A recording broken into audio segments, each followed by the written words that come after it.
Hello, नमस्कार दोस्तों।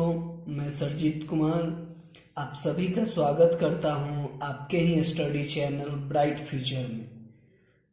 दोस्तों, जैसा कि आप लोगों को पता होगा कि पिछले वीडियो में हमने आपको बताया था कि वृत्त का क्षेत्रफल जो होता है, क्या होता है? वृत्त का क्षेत्रफल जो होता है वो होता है पाई आर स्क्वायर वर्ग का।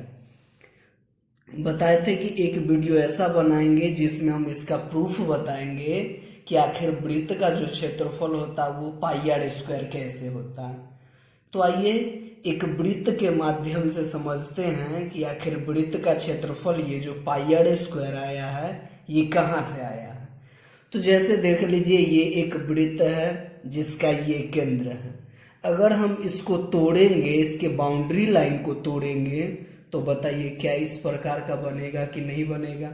तो बताइए, तो इसमें तो कोई क्षेत्र का मतलब कि दिख ही नहीं रहा, केवल ये एक लाइन के रूप में आ रहा, यानी कि ये एक इसका परिधि हो गया।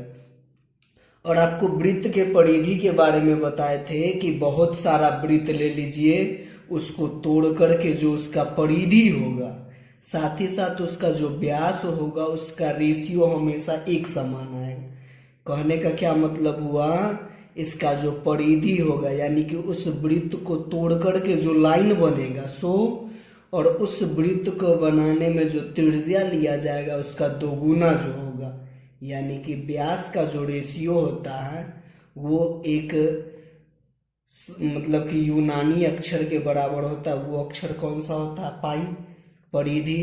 तो यहाँ से अगर आप परिधि निकालना चाहेंगे तो परिधि बराबर इधर व्यास भाग में है, इधर आएगा तो किस में हो जाएगा? गुना में। यानी कि क्या हो जाएगा? पाई गुने व्यास, या इसी को अगर आप शॉर्ट फॉर्म में लिखेंगे तो पाई तो वैसे ही रह जाएगा। अब व्यास को शॉर्ट फॉर्म में क्या लिखते हैं? डी, यानी कि हो जाएगा पाई डी। या इसी के जगह पर आप डी के जगह पर 2r बैठाएंगे तो इसकी परिधि जो हो जाएगी वो हो जाएगी 2πr। तो इससे तो हमको परिधि पता चल गया। आइए हम क्षेत्रफल कैसे निकालेंगे वो देखते हैं। तो क्षेत्रफल निकालने के लिए हम दो वृत्त देखें। इसमें देखिए आपके सामने दो वृत्त बनाया गया है। एक वृत्त में क्या करेंगे कि इसको हम छोटे छोटे त्रिज्य खंड के रूप में बांट करके क्षेत्रफल निकालेंगे। तो दूसरा में क्या करेंगे कि इसको छोटे छोटे वृत्त के रूप में बांट करके निकालेंगे।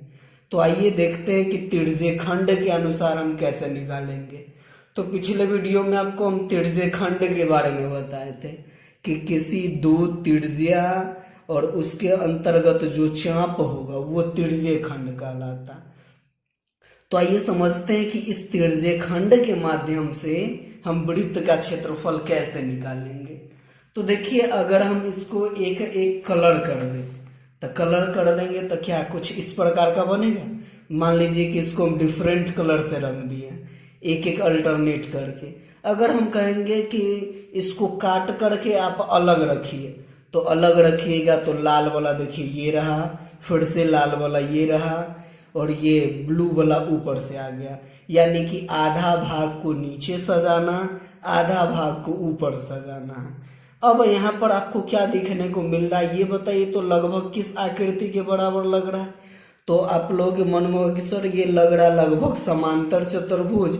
अगर ये वाला आर्क जो है ये आर्क नहीं रहे तो, यानी कि ये जो चाप आ रहा है टेढ़ा वाला, अगर ये नहीं रहे तो क्या होगा? ये समांतर चतुर्भुज के बराबर होगा। तो अब क्या करेंगे कि इसके आर्क को हम कम करेंगे। अच्छा, आर्क को कम करने के लिए क्या करेंगे? इसको और कम करेंगे, यानी कि इसको इधर से चापेंगे, और ये ई वाला आर्क को कम करने के लिए इसको इधर से चापेंगे। तो जब इसको चाप दीजिएगा तो आपको पता होगा कि समांतर चतुर्भुज को ये जो कोना वाला होगा इसको अगर आप चाप दीजिएगा तो आयत बनेगा। कहने का क्या मतलब हुआ कि हम जो क्षेत्रफल निकालेंगे वृत्त का क्षेत्रफल, ये आयत के क्षेत्रफल की सहायता से निकालें। अब क्या किए कि ये तो बहुत ज्यादा चाप आ रहा था, तो अब क्या किए कि इसको और छोटे छोटे पार्ट में हम बांट लिए। ये देखिए, अगर इसको अगर हम कहें खोलने के लिए तो बताइए क्या इस प्रकार खुलेगा? ये वाला भाग को देखिए इस प्रकार,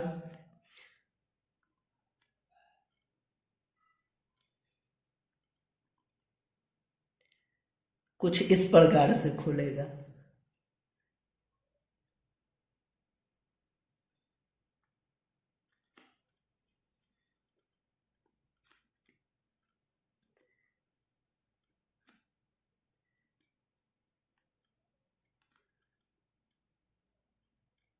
यहाँ पर भी क्या देख रहे हैं कि यहाँ पर भी कुछ न कुछ आर्क आ रहा है। तो आर्क आ कैसे रहा, तो आप सोच करके देखिए कि पिछला में बताए तो ये इतना सारा आर्क आ रहा था, इसको और दबा दिए तो अभी इसमें देखिए कि इतना सारा आर्क आ रहा। अब क्या करेंगे कि इसको हम तब तक दबाएंगे जब तक कि वो इसके नीचे का जो आर्क है वो स्ट्रेट लाइन ना आ जाए। तो स्ट्रेट लाइन लाने के लिए क्या करना होगा कि ये दोनों आर्क जो है वो लगभग सटा हुआ रहेगा, यानी कि ये जो है ये त्रिज्या के बराबर हो जाएगा। तो जैसे ही त्रिज्या के बराबर होगा, एक और के माध्यम से समझते हैं।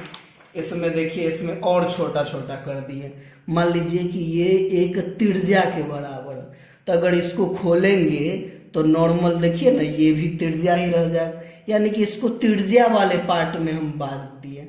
यानी कि इसके आर्क को हम इतना कम किए, इतना कम मतलब कि जीरो के बराबर समझिए, इन दोनों के बीच में गैप जो है वो जीरो के बराबर।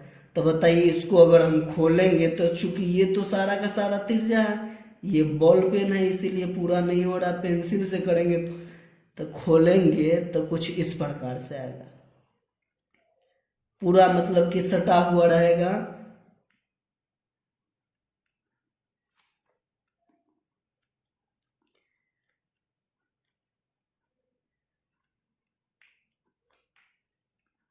कुछ इस प्रकार से क्या दिखेगा कि नहीं दिखेगा, उसको हम इतना छोटा छोटा पार्ट में किए हैं कि केवल उसका त्रिज्या दिखाई देगा।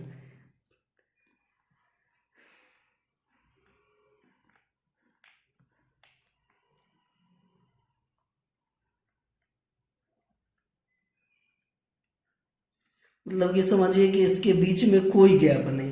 तो क्या ये बताइए, तो ये आयत के बराबर हुआ कि नहीं हुआ। इसको और छोटा छोटा पार्ट में कर लेंगे तो बताइए क्या ये एक आयत हुआ कि नहीं हुआ। तो आयत में आपको पता होगा आयत में क्या क्या होता है, आयत में लंबाई और चौड़ाई। तो अब देखते हैं कि लंबाई का काम कौन कर रहा है और चौड़ाई का काम कौन कर रहा है। तो बताइए, तो चौड़ाई कौन सा हो जाएगा, ये वाला हो जाएगा ना। तो ये चौड़ाई जो है ये किसके बराबर है, तो चूंकि हम त्रिज्या के बराबर नहीं इसको काटे हैं तो ये हो जाएगा इसका आर। अब क्वेश्चन ये होगा कि ये वाला किसके बराबर होगा। तो आप अगर इसको देखे होंगे तो क्या किए थे, इसमें जितना पार्ट था उसमें से आधा पार्ट नीचे आ गया था और आधा पार्ट ऊपर आ गया था। तो बताइए, तो अगर पूरा की परिधि अगर 2 पाई आ रहा है तो आधा का क्या हो जाएगा, पाई आर। उसी प्रकार अगर इसको सजाएंगे तो आधा वाला भाग नीचे सजेगा और आधा जो है वो ऊपर सजेगा। तो ये 2 पाई आर का आधा क्या हो जाएगा, यानी कि नीचे वाला भी पाई आर हो जाएगा और ये ऊपर वाला भी पाई आर हो जाएगा। समझ में आ रहा है आपको। अगर आ रहा है तो आगे अब इसका क्षेत्रफल निकालेंगे।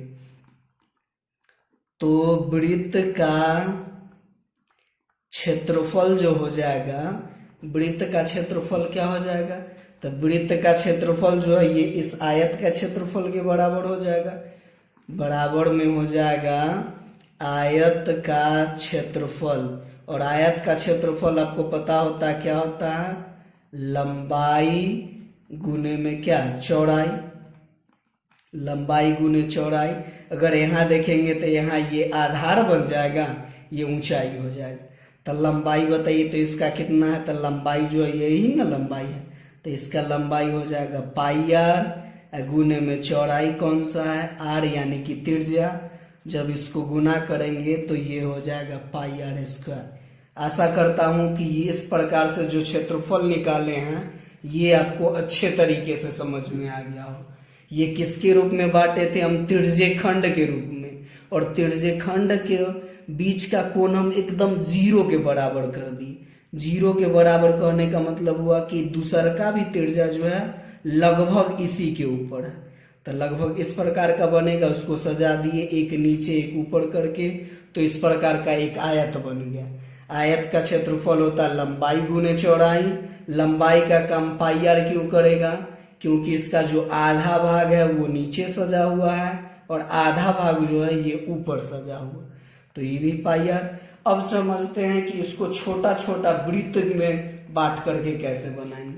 तो ये देखिए, इसको हम छोटा छोटा वृत्त के रूप में बांट दिए, एकदम छोटा छोटा, जिस प्रकार उसमें त्रिज्या यानी कि इसके बीच में गैप कुछ नहीं है, इतना छोटा छोटा वृत्त बना दिए।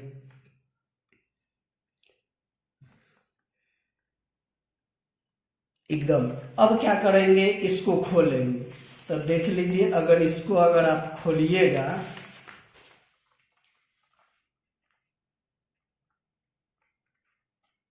ये देख लीजिए ऐसे, ये देखिए, इस वृत्त को अगर खोलिएगा तो बताइए तो केंद्र क्या रह जाएगा? केंद्र वैसे ही रह जाएगा। अब ये देखिए, जैसे मान लीजिए कि ये एक वृत्त है, तो इसको खोलने के बाद क्या इस प्रकार का आता है ना, इसके मतलब कि बाउंड्री लाइन को तोड़ करके इस प्रकार का एक लाइन के रूप में। तो इसमें भी वही करेंगे, ये केंद्र है, मान लेते हैं कि इससे सटा हुआ छोटका जो वृत्त होगा वो उसकी लंबाई मान लीजिए इतना है, उससे बड़ा वाला का इतना है, यानी कि इसके बीच में कुछ गैप नहीं, उससे बड़ा फिर उससे बड़ा, नहीं दिख रहा? देखिए, मान लेते हैं कि ये केंद्र वाला जो है, केंद्र में तो कोई चौड़ाई नहीं, मोटाई लंबाई नहीं होता, तो ये है। उससे छोटा, उससे सटा हुआ वृत्त को खोले तो इतना लंबाई हुआ, उससे छोटा वाला को इतना, उससे छोटा मतलब उससे बड़ा वाला का, उससे बड़ा का इतना, फिर उससे बड़ा, उससे बड़ा, उससे बड़ा। समझिए कि इसके बीच में कुछ गैप नहीं है, यानी कि एकदम छोटा छोटा वृत्त में बांट दिए हैं और खोल करके इसको सटा रहे हैं। तो बताइए कुछ इस प्रकार का बनेगा।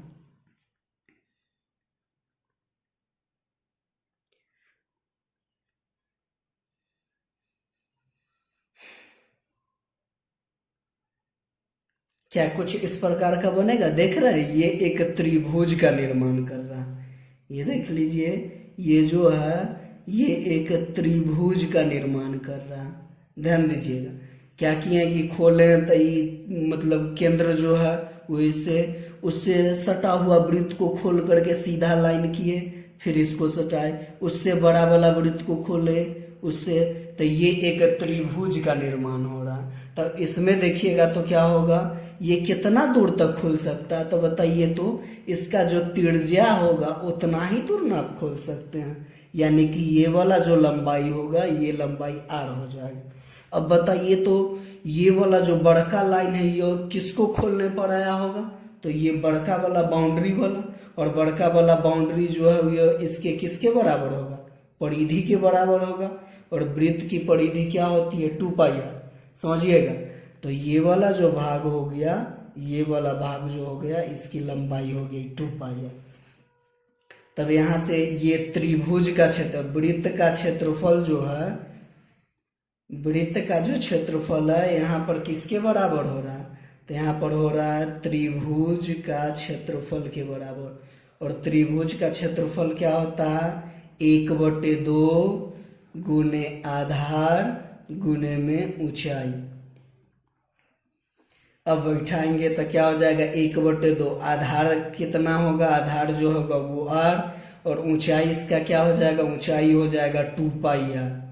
अब काटिएगा तो 2 से 2 कट जाएगा, फिर गुना अगर कर दीजिएगा तो गुना करेंगे तो क्या हो जाएगा? πr²। ये प्रूफ हो गया। आशा करता हूं कि ये दोनों समझ में आया होगा। एक बार ये फिर से समझ लीजिए। क्या किए कि केंद्र यहाँ पर है, इससे सटा हुआ वृत्त को खोले तो इतना बड़ा लाइन, इससे सटा हुआ वाला खोले तो उससे बड़ा, उससे बड़ा, और ये लास्ट वाला जो होगा ये इसका रियल वृत्त का जो बाउंड्री होगा वो 2πr के बराबर होगा। और ये कहाँ तक खोलेगा? ये त्रिज्या तक खोलेगा ना, मतलब कि इसको खोल के यहाँ, फिर इसको खोल के यहाँ। तो ये वृत्त का क्षेत्रफल जो होगा वो त्रिभुज के क्षेत्रफल के बराबर। त्रिभुज का क्षेत्रफल 1/2 गुने आधार गुने ऊंचाई। यहाँ से अब आधार r हो जाएगा, ऊंचाई 2πr, 2 से 2 कट जाएगा, पाई तो रहेगा, r में r से गुना करेंगे तो r²। आशा करता हूँ कि ये आपको समझ में आया है। समझ में आया है तो लाइक कीजिए, कमेंट कीजिए। हमारे चैनल पर अगर आप नए हैं तो सब्सक्राइब कीजिए। धन्यवाद, आज के लिए इतना ही।